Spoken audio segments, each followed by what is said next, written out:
Hey, John, Hey, Brian. welcome back. Hey, good to see you. Good to see you. Hey, let me ask you a question. Yeah. Can you ever have too many marketers on a podcast? No, probably not. I mean, if two marketers are good, dot, dot, dot, Why not three, right? why not three? All right. Well, we have something special planned tonight. We got a friend of the show who I would say that anyone that knows or has worked with either of us is probably saying, "Oh my God, if how has this not already happened?" But we're going to throw him in right here at the beginning and we're just going to go with it. I'd like to welcome in Tom Carusona. Yay. Hey, Tom, what's up, Tom is guys? a longtime friend of both John and I, and is the CMO at Insomnia Cookies. Welcome. Celebrity matchmaker as well with you two. Exactly. Yeah, we would not be, Brian and I would not be together if not for you, Tom. So thank you. Well, thank you both. Thank you for having me today. I'm really excited. This has been awesome so far. I'm really enjoying listening to these. Good. Thank you. Thank you. Much appreciated. We've had Yeah. fun doing it. Yeah. Yeah. All right. Well, why don't we just get right into it? So we're going to talk about some marketing stuff. We're going to hear a little bit about Tom and what he's doing over at Insomnia. And then, of course, we'll have a hopelessly unattainable guest who won't be Tom. And because we have him, and we'll go from there. So, one of the things that is kind of sitting out there for us to talk about is influencers. So, influencer marketing has obviously skyrocketed the last few years. In fact, a state of influencer marketing of 2023 is estimating that it's going to jump in another 29% to an estimated $21 billion. Billion with a B. Yeah. Wow. And so it's a huge part of almost everybody's marketing plan, and the ability to have somebody kind of speak for your brand who might carry some weight. Obviously, that's not a new thing, John, but and Tom, but it's the way that we're doing it is a little bit different than we used to. I mean, one of the really interesting trends that I'm seeing is this like micro influencer segment. So there's been some categorization of different audience sizes of influencers. Clearly, we know like the Kim Kardashians and the larger Mega mega influencers. celebrities and the Jenner girls, but there's also this micro influencer segment that a lot of brands are focusing on. And as you get kind of more niche and niche and niche, there's even a really small segment up to about 10,000 followers called a nano segment. And so, you're looking at these different groups of people, and even content that you're accessing online is really becoming much more niche focused. So the ways that you have to develop plans to reach people and the amount of work you now have to do to reach people in different ways, there's definitely a risk of having somebody else speak to your product, but it can obviously pay off in big ways. But, what are you guys seeing that's working, and where do you see this continuing to go? Brian, you said a lot and really good intro there. I think there's a couple things from my perspective. One, I think you made a point around, in some ways, this isn't a totally new thing. And I was thinking, actually it's kind of like the oldest form of marketing just applied to where we are today, right? It's spokespeople essentially. And hopefully some of these people actually, use your product, care about your product. And that's really where the word of mouth and the output that you want comes from. And I was just thinking, how does that apply to today? And, how does that kind of connect across all these areas? So for us, it's really important. We try to connect with kind of different, let's think about like rings around a bullseye of influencers, right? So you talked about nano. For us, that would be like a new store opening in a new market, right? Like getting these people that are really influential in Abilene, Texas, right? Like some little town that most of the country hasn't heard of, but one store there for us could be really powerful. So like getting those influencers that are going to make a major impact there might be more influential than getting on the local news, if that even exists, right? And then the next ring for us might be like a college or a university and like having the influencers and the athletes that affect that entire kind of community. And then kind of building from that might be like a dietary community, right? Like vegan or gluten-free, right? So for us, we try to kind of attack it across all these different layers and sizes and try to make sure that throughout it, I think the consistent thing that you need to find is authenticity, right? Like I have a pretty strict rule that I'm not paying people who don't genuinely like the product. We have the privilege of having a product that most people like. And we've all worked on products where people don't like it. And it's much easier to promote something that people already like. I don't, for the record, I don't know what you're talking about, Tom. Yeah. So anyway, like I think it's important to find that authenticity, and then like those people that are going to talk about it are just going to be that much more authentic and amplify it that much more, right? Because it's true. It's not just like, oh yeah, they paid me to talk about this, so I'm going to talk. I know you can't enforce, when you're having an influencer, because you're ceding control for how they craft the message and deliver the message to them. That's kind of the gig. But how do you at least guide them to delivering on some of the brand messaging that is important to you, and how do you enforce that authenticity? Yeah, it starts with finding the right people, right? Like really trying to find people that actually, if they've never tried the product before, are going to try it and, give you an honest opinion or review. And if they have, trying to find the people that already love it and really just trying to figure out how do you amplify that. So in terms of the messaging, we actually have a tech platform that we use to communicate with large swaths of influencers, and we can load up messaging in there and build little briefs, and they can pull from the briefs and basically get reimbursed or paid for certain tasks that they do. So we try to really make it as systematic as possible. And then also that helps us with the tracking of it on the back end. And you vet them before they have access to that platform. So you kind of know who's got access to your stuff. Got it. Yep, for sure. And I assume they provide like reporting and all that stuff too on the back end. Exactly. It's like a MarTech platform that influencers can opt into, and then you can find influencers based on where they live, what they're passionate about, how big or small, or, how engaging they are. It's pretty helpful. So Tom, you mentioned a minute ago the idea that you're not going to pay someone who doesn't love your product, right? And this goes to both the authenticity and then the permission thing. But my take on this influencer marketing is we can get sometimes a little twisted up over brand consistency and brand controls. But given the technology and the platforms that are out there now, we don't have control as marketers over our brand story, because for every influencer Tom and Insomnia might deploy, there might be 10 others who might be commenting on the product, and you have no control over that, right? And it could be good, could be bad, could be right on message, could be like violently anti-message. So I think that's, part of the reality of this influencer world is like, yeah, you want to have some control and you want to drive some authenticity, but there's only so much you can do because it's out there. Yeah. And if you want complete control, don't go down this path. Right. Turn off your social. Put all your channels. money. Yeah. Right. Put all your money into Yeah. traditional advertising, and then you can control the message. I think You don't really have a brand at that point. So yeah. Exactly. But it's fascinating because, you look at Joe DiMaggio selling coffee in the 70s, and that's a way that hey, everybody loves this guy. So if he's drinking this coffee, I want to drink it. It kind of reminds me of the long tail of Google search, this real specific niche type thing where somebody's looking for something so specific, and maybe there's only a small amount of people that are looking for that one thing at that one particular time, but they're the right people, and you'll get such a high percentage of those people because they're the right people. Whereas you're just spraying and praying with Joe DiMaggio because everybody loves Joe, but Right. So and then at that could time, you go, too, Brian, could you go a little further back in your reference in case there's somebody who's not 90 listening to this? John, I was actually trying to connect with your age group.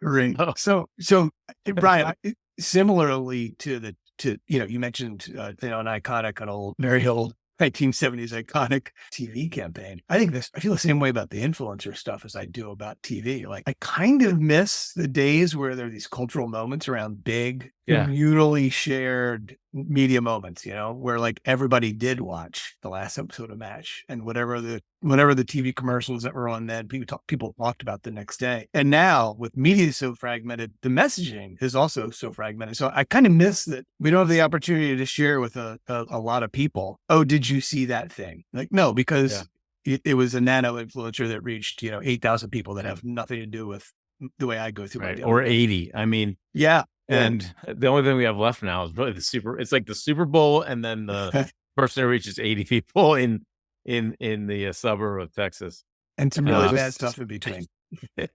But Tom, let me ask you this: what did you think of the Black Friday Amazon football game? I liked that they did something on Black Friday. I mean, everybody's off. You're kind of craving football throughout that entire weekend, just give the people what they want. And like, you've seen the trends in Black Friday, right? Like there's not the people banging down the doors and trampling each other to get a TV anymore, right? Everyone's sitting online and ordering. And I think Amazon obviously is positioned to capture quite a bit of the Q4 retail market, and this just continues to position them right at the top of everybody's mind. Yeah, and mainstream marketing is really about these big times where people are doing all the same thing. So that's definitely a time period where everybody's shopping, everybody's looking for stuff for the holidays. Right. No one's really, I don't want to say no one's working, but there's a lot of people off of work, and the game gave them a reason to, like you said, kind of have these water cooler moments, and the way that Amazon's coming up with some really cool ways to target and provide content in different ways than traditional television has done. So I expect something like that to really grow. So we'll see what happens with that. Yeah, and I think football is the last bastion. It really is. It really, communal watercolor TV, Yeah. right? I mean, it was 19 of the 20 highest rated shows on linear TV this year have been football. Yeah, I believe it. insane. Don't quote me on that because I might have made that. No, But I that think it's seems right. like a right stat. The I right think it stat. is. It's definitely attributable to somebody. I think with the Amazon thing too, like, okay, so if you go back 5-10 years or whatever, right? Walmart, Best Buy, whoever had to bait you to get into the store, right? That's all that Amazon is doing with this game, right? They're just like, you're sitting in front of the TV now and your computer and your phone, and that is their store, right? So they've got you locked in. It's just taking the storefront out of the store and putting it into your hand, and it's a pretty smart move. One of the things that they're opening up for some of their brands that they're working with is you can actually retarget by people who watch the game, which is fascinating. I mean, like to be able Wild. to use that data in as an audience, and then be able to segment that down. I mean, that's ridiculous. So speaking of that, from nano and micro to total macro, Tom, any football TV programming buys in Insomnia's future? Not that I know of. We're on the nano side of budget investment at this point in our career. No, you've got such a cult brand. You can do like that's yeah, but they perfect can for you. also. But the thing that I love about Insomnia is that you have not that you have like just a defined audience, but like you reach people at these grassroots levels at colleges, people that are up late. Like you guys have a brand that really sticks with a certain audiences. Like I don't know that it would even make sense to go that broad. No. Like you guys are doing Yeah. things that Yeah. on such a cultural and grassroots level that I don't even know that would even make sense. Yeah, it's a really good point. I think it connects back to the authenticity that I was trying to talk about earlier, right? Like we're trying to follow a lot of kind of cult brand strategies and really lean into those traits, and yeah, just blasting ourselves across media, mass media isn't really a way to do that. That being said, we're growing really fast, right? So we're going to add more and more stores, and we're starting to get to that point where we're tipping a little bit more into mass, and we need to the scale at which we need to move all these stores is a lot harder than we had 100 stores, right? So Yeah. trying to figure out like what are some of the ways that we can do that. And back to the football question, and actually again connecting back to authentic, we invested in a relationship with Justin Jefferson this year, which was pretty cool. So he actually came to us. Receiver for the Yes. for the Vikings. Yes. He's, And the guy the Eagles unfortunately- should have drafted years ago. But yes, go ahead. Yes. Yeah. Saw Well, that you coming. guys, you know what? You guys got plenty of receivers at this point, and stop complaining. It all worked out, but go ahead. Also, yeah. But anyway, Justin's, he went to LSU. He became a fan of Insomnia there. And, he reached out and was like, I love Insomnia. I want to buy Insomnia like franchises. And we don't franchise, but he was like, I'm all in on this brand. Like, That's how awesome.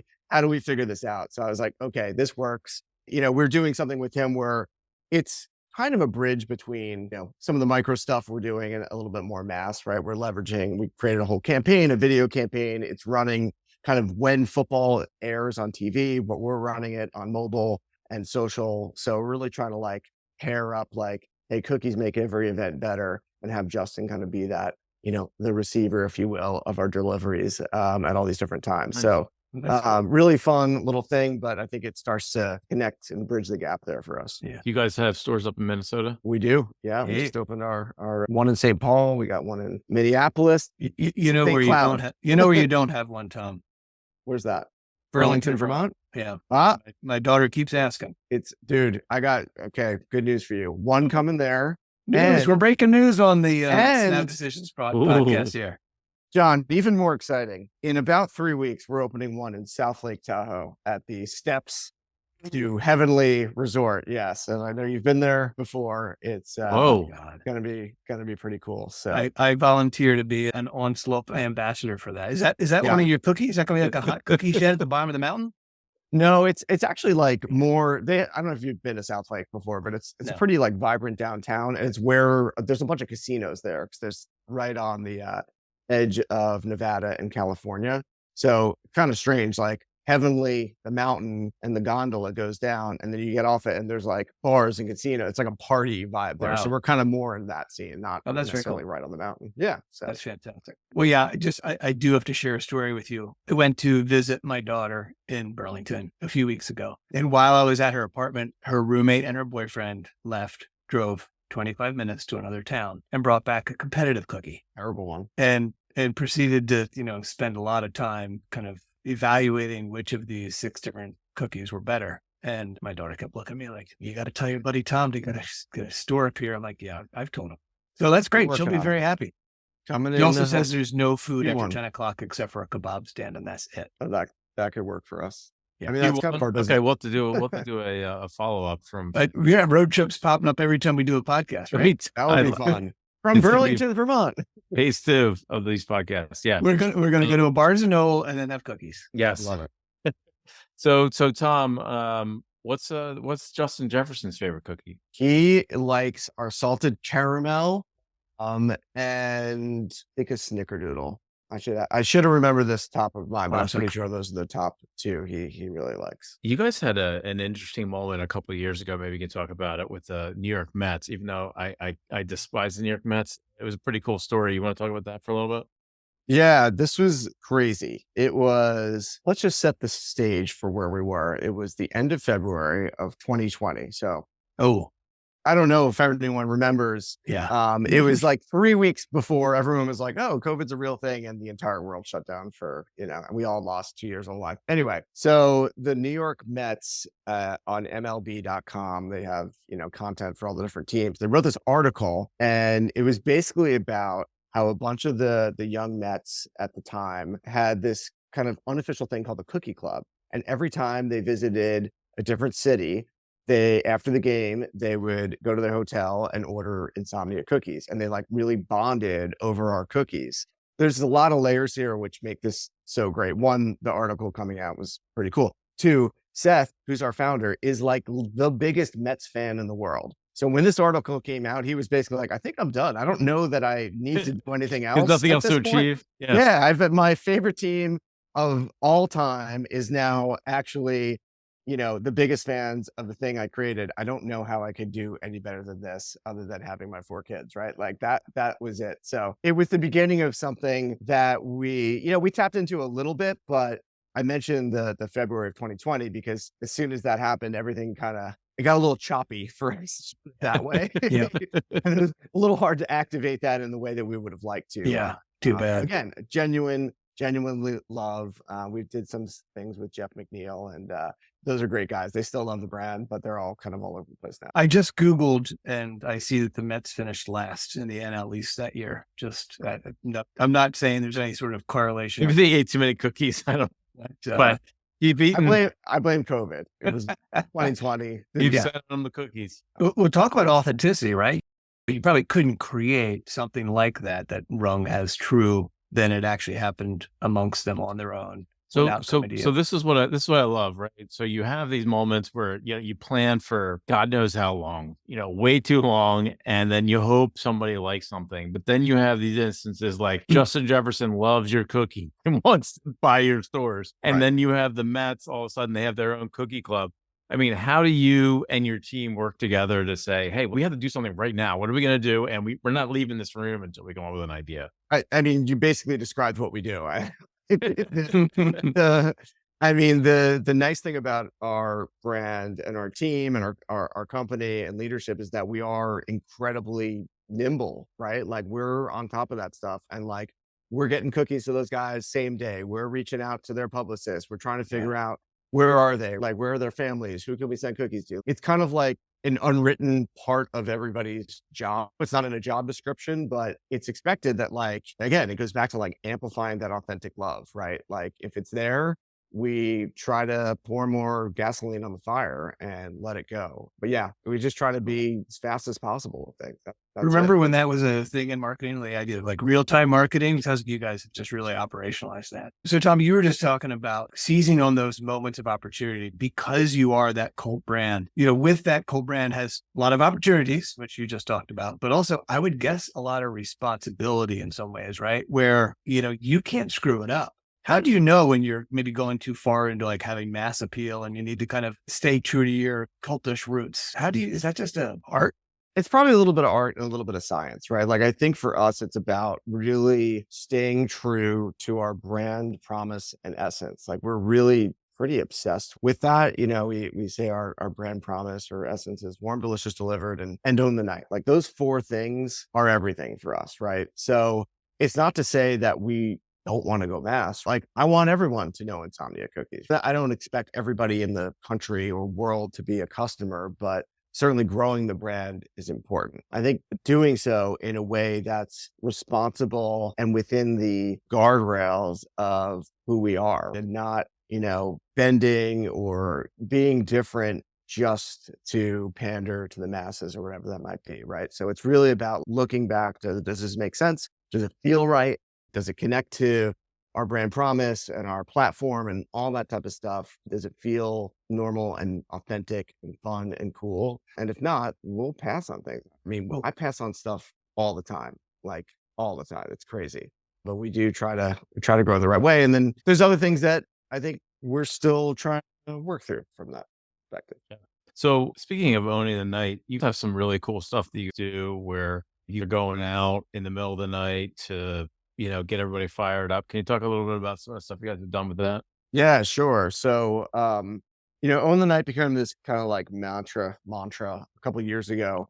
And I guess it was back in probably 18 or 19. We were, trying to really understand how the college demographic affects our business, right? So let's say 70% of our stores are somehow connected or tied to a university, right? So it's either like right on that main street of that classic university town, or we're in a city right next to Drexel or Temple or Columbia University or whatever. So very much connected to university, just like how the company started. And we were kind of trying to figure out like how many freshmen or, first year students are coming into our system every year. And what can we do to bring them in to our cult community of insomniacs? Like, how do we welcome thousands of new potential customers into our system every single year? Let me guess, free samples?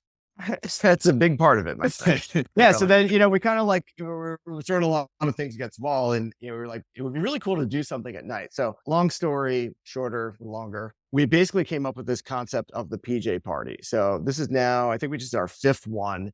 And it is basically a late night grand opening style celebration at every single one of our stores across the globe. So we're in 265-ish stores right now, including in England and Canada. And on one night in September, we host a blowout party at every single store. So, we're open all day long, but then at 9:00 at night or 8:00 at night, whatever time we decide, we basically like turn on all these crazy deals. We give out swag. We change the music and playlists. We change the lighting. We decorate the stores. And what happens is the coolest thing was the first year we did it. This was kind of like marketing's thing. We're like, okay, we're rolling the dice on this. We're spending a lot of money on like these crazy uniforms that looked like PJs and all this swag that we're going to give out and all this marketing. And it was like, this is either going to be amazing or fall completely flat. And I'll never forget, I was having dinner with the leadership team because we were going to go visit a bunch of stores that night. And our email started blowing up.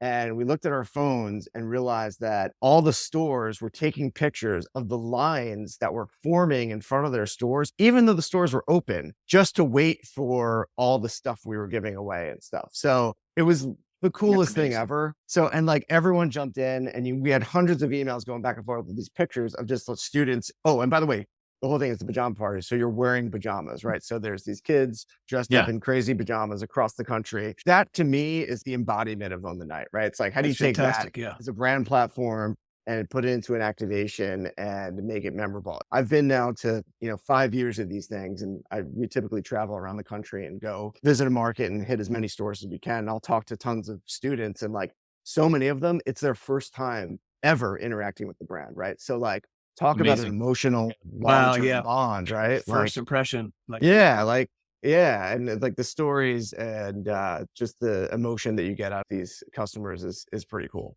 Yeah. Uh, for our listeners, I've affectionately called Tom the world's oldest millennial.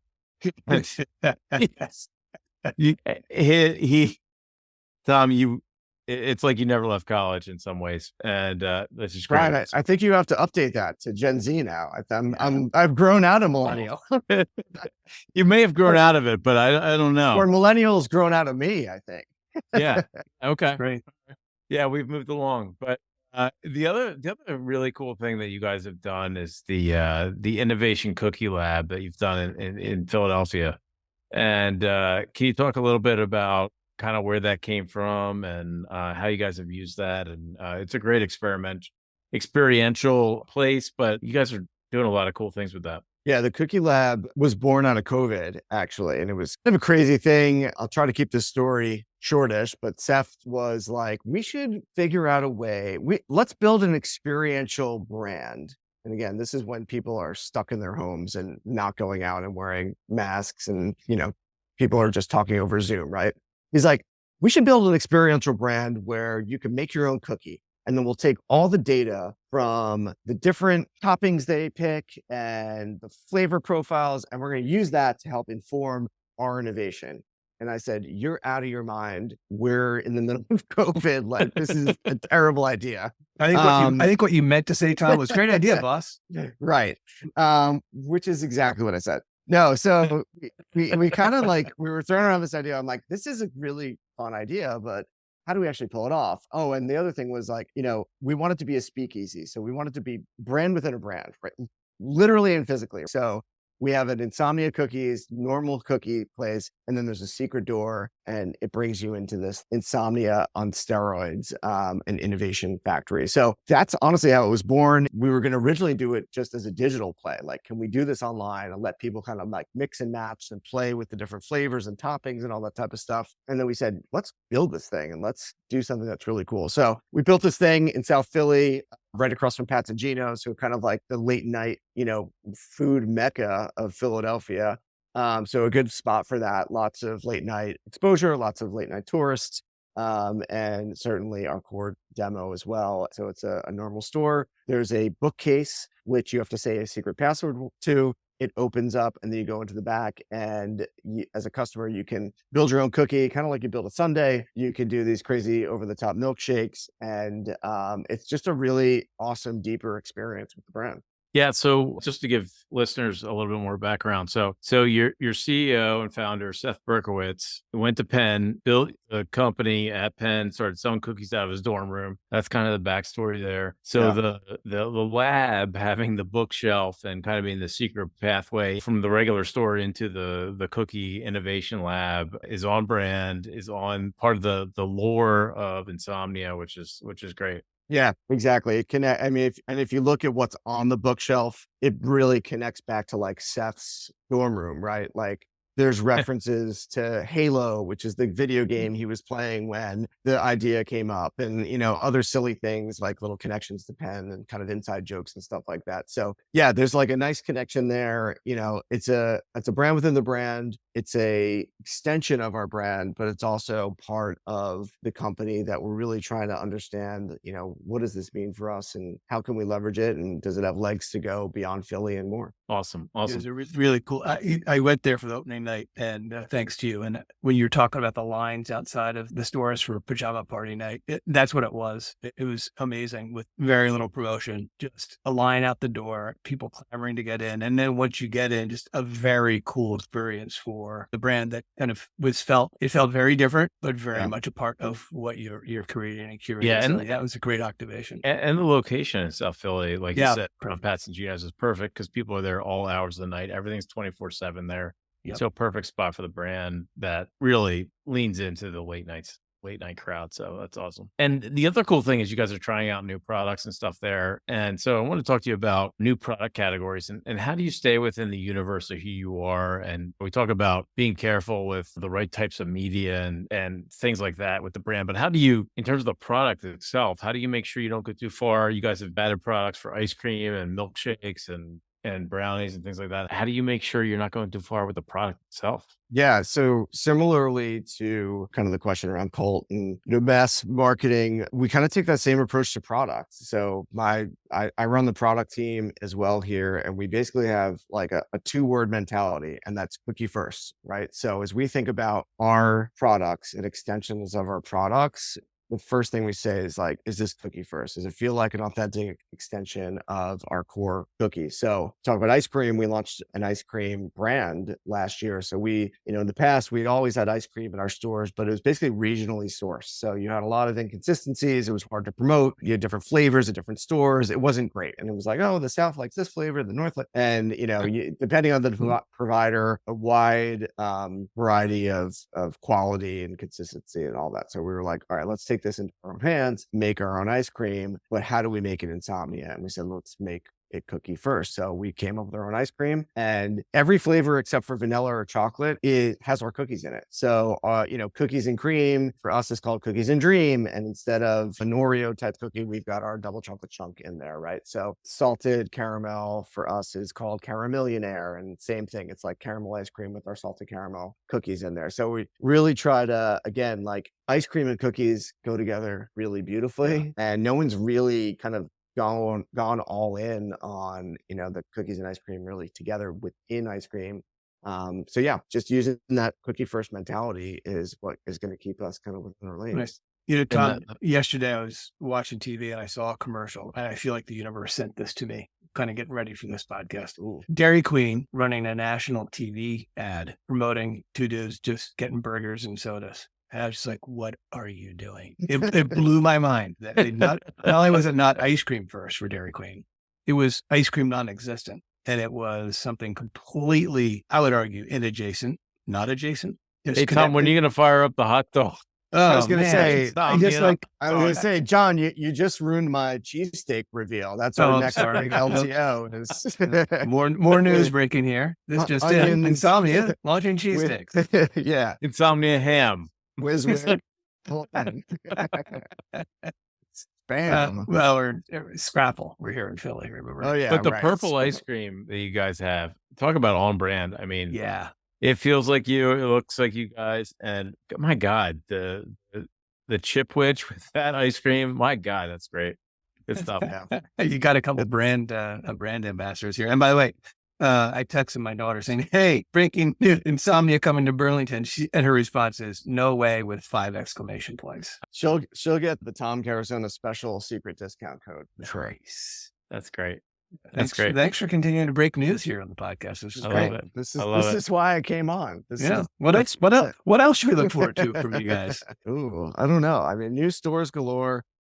Global expansion. Yeah, talk to us about that. So you guys went to the UK and Canada, and I mean that's big for you guys. We talk a little bit about doing that, but also like the operational part of that, and how's that works? That's a little bit different for you guys. You want to talk about that? Yeah, that's so the international thing is awesome, right? It's kind of a validating moment for us that this brand can work in other cultures and other countries. So we did quite a bit of work, insights work in both Canada and the UK before we even thought about entering the country, understanding the taste preferences, the demographics, like what's the right city to enter in, every type of way you could think of it. We really try to be smart about this. So we spent a lot of time kind of figuring out the strategy to enter these markets in the appropriate manner. And then we spent a lot of time figuring out how the heck do we actually operate something like this? Like product, how do we get it there? In the UK, there's different laws and regulations around sweets and, some of the different things that are in our cookies, right? So like really have to understand those markets and also make sure that we're basically re-engineering our cookies to work there and also work for the taste palette of whatever country that we're in. Canada's a little bit easier because it's Toronto, and Toronto's pretty darn close to the US, but same thing, like understanding the cultural differences. The college culture in the US is really unique. It doesn't really exist in the same manner that anywhere else in the world, right? You don't have the frat system and the football that's, billion-dollar brands, right? The good thing, again, is that the product's great, right? And people love cookies and people love ice cream. The hardest thing for us really is trying to build education around the category. Like, hey, now you can get warm cookies delivered late into the night. Like, for a lot of people outside of the US and outside of the markets that we're in, it's not even a thought. So there's quite Yeah. a bit of work that we need to put into the category education, and then hey, we're the right brand for you. Does it all does it translate a little different there in terms of like what you're saying, and is own the night still own the They night? Like, what is it? they Yeah. speak English in English, right? Yes, I know, they do, but but Brian, to your point, it's kind of like when you and I worked on that, what was it? We called it like the cultural translation, right? Like yeah, project where we went through and took the brand that you and I were working on and worked with every country across the world, not just to translate it in language, but also to make sure it's culturally relevant. I think we did the same thing, and even down to little things like we worked with the team, a really talented creative director in the UK who happens to work for our partners, Krispy Kreme. And, they got really passionate about the brand, and they took all of our brand assets and essence and just tweak them to feel authentic to the UK, even all the way down to Manchester. Like there's certain ways that people say things there. In the US, we have like a giant sign that says open late. And I guess people use the phrase late, late. So like there, it's open late, late. So like just like little things like that, where it just builds and kind of deepens the authenticity is how we try to do it. that's Yeah, great. I love how attuned you all are to both that, like you said, the art and the science of maintaining your brand, your brand reality. It's really it's fascinating to hear all these big and small examples where you're doing that. Cool. Thank you. It's fun. So tell us Very about privileged. Well, I thank you for the opportunity to go do some secret shopping in Manchester and Tahoe. I welcome the Listen, opportunity. it's a cool city. It really is. tell us about your partnership with the Flyers and the Wells Fargo Center here in Philly. I feel like that's a really good step for you guys in terms of visibility, especially in the region, but also operationally too. Working with a company known as Aramark and having to rely on a partner to do some of the operational things that you guys have traditionally done. How's that been? Yeah, it's been great. I think this was one of these things that came to us, and we kind of were debating this for a long time, but I think we had some passion around arenas in particular as something that could work for us, right? So again, like feels right. Like these are places where typically it's cold, right? Like you have ice skating and hockey, and they have to keep it cold in there 365 days a year, even if there's a concert or a basketball game. And our cookies are served warm, and like we were interested in sports, but it felt like arenas were the right space for us, one because of the frequency, and two because of we're not serving a warm cookie in 100-degree weather and outside in Florida, right? So it was a simple thing, but kind of an important thing. And then, like for us, partnering with the Wells Fargo Center and the Flyers in particular was really about, does this work for us? So we wanted to do it in our home market. The Flyers are owned by Comcast. So the building's owned by Comcast, and Aramark operates the building, and we're the brand. So it's kind of like all three companies are right here. By the way, for anybody at home, I mean, this is like the vortex of the universe of Tom Carusona, who worked for Comcast, then Aramark, and now Insomnia. Yeah, I it's mean, it's like amazing. the triangle of like the Yes. it's the Bermuda Triangle. Of You Tom are right Carusona. where you are right where you belong, sir. Yes. So I probably dangerously knowledgeable. Jay Wright runs up and gets a cookie. Yeah, exactly. He's a walking Venn diagram, this guy.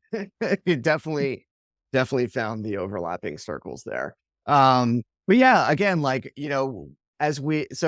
all that true. But more importantly, in Philadelphia, it's our most established market. We've been here obviously since day one, but also like if you look at the map of how many stores we have, it's the most kind of like penetrated market that we have. So as we start to think about our marketing in the past was like hyper local, right? You draw a circle around a store at Westchester University, and that's where you're marketing to, right? Now we have stores in Westchester and Phoenixville and Conshohocken and downtown and, Center City and South Philly and soon to be Cherry Hill, right? So you're filling out the DMA.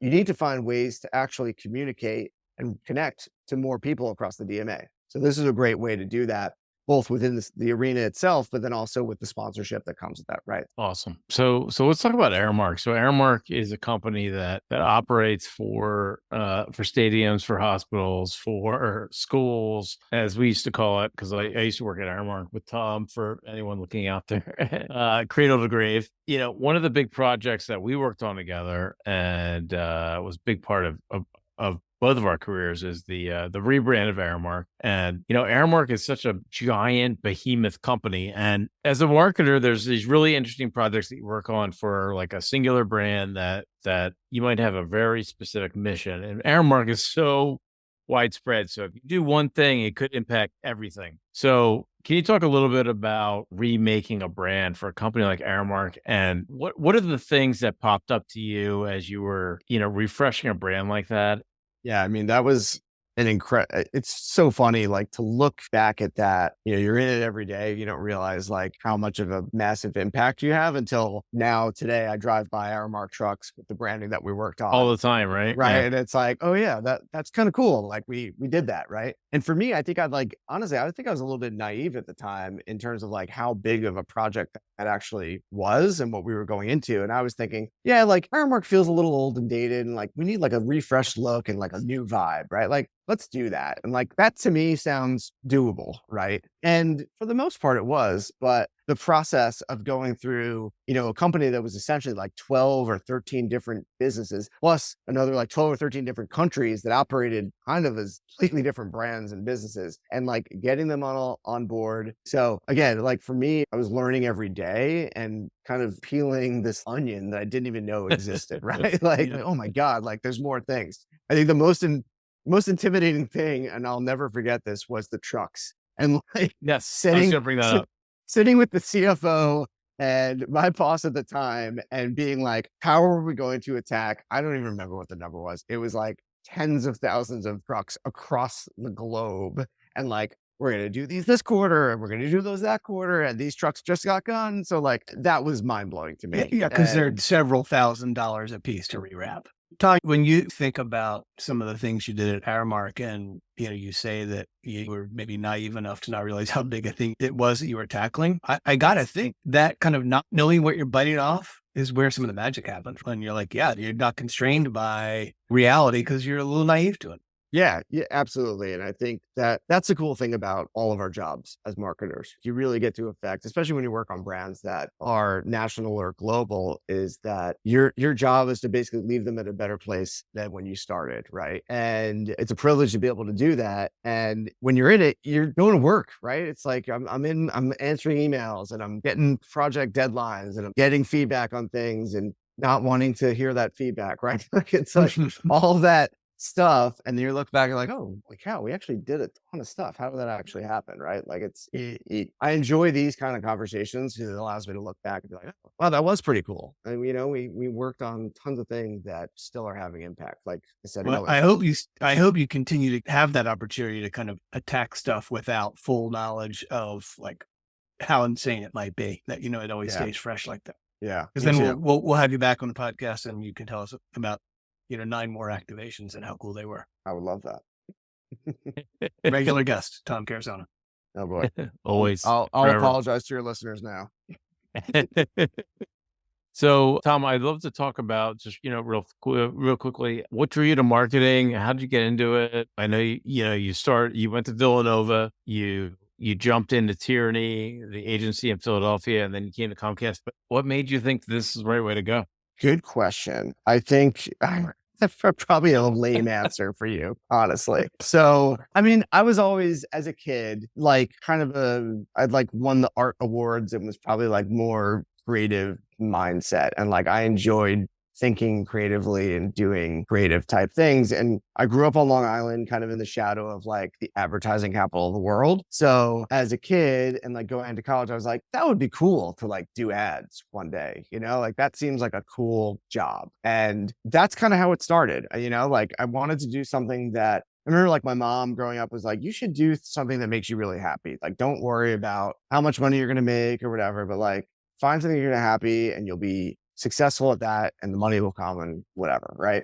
So I tried to follow that passion. I thought I actually wanted to be in production, like be like a producer, like a TV producer or a movie producer, making documentary films or whatever. And I did an internship and I realized that wasn't for me. And the next thing I knew, I graduated college and I won't bore you with all the details, but I got my first job actually in New York at an agency and it was cool. I got immediate exposure to like massive global brands, seeing the production process, seeing the media strategy process, all that type of stuff. And I just like, from that point on, I loved it. And then from there, I was like, okay, how do I get more control and influence on that? And that's when I moved to the client side of things. It's so important for people to realize that like, it's okay to change ideas, it's okay to like, I want to do this and then I got to do that. And Yeah. so I love the story of you wanting to do production. And, I was a telecommunications major and I went into writing and communications and marketing. And it's just kind of fascinating of like, hey, I'm going to do this. And then you're just going to follow the flow. You never know what's going to happen. Yeah.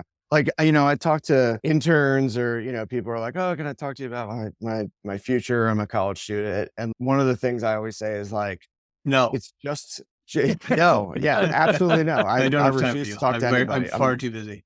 Very important. The cookie world is cannot Saving continue the without it. world one cookie at a time, kid. Good Yeah. I mean, this is Chocolate life chip and at a stuff time. here. Life, Google it. Sorry, Tom. Anyway. What's the advice you give? I try to say that it's just as important to understand what you don't like, right? In some ways, more important. Like that learning experience to me of going to an internship for whatever, a year or 6 months and being like, this is not what I want to do was really important because if I didn't do that, then I don't know, I might be whatever, editing tapes in a basement somewhere and miserable. I don't know. It's okay to not love everything. And it's important to understand that those things are just as important as things that you love. Yeah. All right. Well, let's keep moving. Awesome stuff. John, what do you got for us? What do I have? Well, first of all, I have Tom. Thank you so much for joining us because this has been fun to just kind of shoot the breeze with you and hear your insights and kind of where you're steering a very cool brand. So thanks for joining us. Well, thank you. I love the opportunity. I love you guys and love being able to chat with you guys. Thank you. Virtual hugs. All right. Well, you can stick around and add to Brian's response to our final segment, the Dear Hopelessly Unattainable Guest. Brian, you most recently asked J-Lo to join. So here is my plea for our next Dear Hopelessly Unattainable Guest. Dear Steve Martin, you were funny, charming, and uniquely entertaining when I was a kid. You've been in show business as a comedian, actor, author, screenplay writer, producer, and even musician for over 50 years. And you're still funny, charming, and uniquely entertaining. Here at the Snap Decisions Podcast Empire, we want to hear about the choices you've made to stay relevant while pursuing your passions. How did you decide to give up sold out arenas and a rock star-like following, walking away from stand-up comedy to focus on films instead? While you're making hit movies like The Jerk, Three Amigos, Father of the Bride, and my favorite, Planes, Trains, and Automobiles, how the hell did you find time to become a banjo player, accomplished enough to win a Grammy? And finally, how did you talk Selena Gomez into joining Two Old Farts to star in Only Murders in the Building? Most of all, Steve, I just want to hang out with you. I think we'd be friends. Come join us on Necker Island with Sir Richard Branson, Michael Jordan, Taylor Swift, and J-Lo. Scheduling will be a bitch, but they've all said yes. Sincerely, your pals, John and Brian. Love it. All right. Come on, Steve. That's beautiful. Come on, Steve. I love it. Tom, thank you. This has been great. And Seriously. I think we'll have to have you back someday. Listen, I feel very awkward and humbled to be part of this because your guests have been like freaking A-list people. And we're just getting warmed up, baby. I know. I'm like looking through my Rolodex and be like, who can I help these guys get? And I'm like, meanwhile, no, they're like on fire. So I love it. You guys are doing some really fun stuff. Thanks, man. And thanks for thinking of me. Appreciate it. Keep building that cookie empire. We'll have you back. Let's do it, man. Thanks, guys. Good Talk night. to you later. See you, Brian. Bye.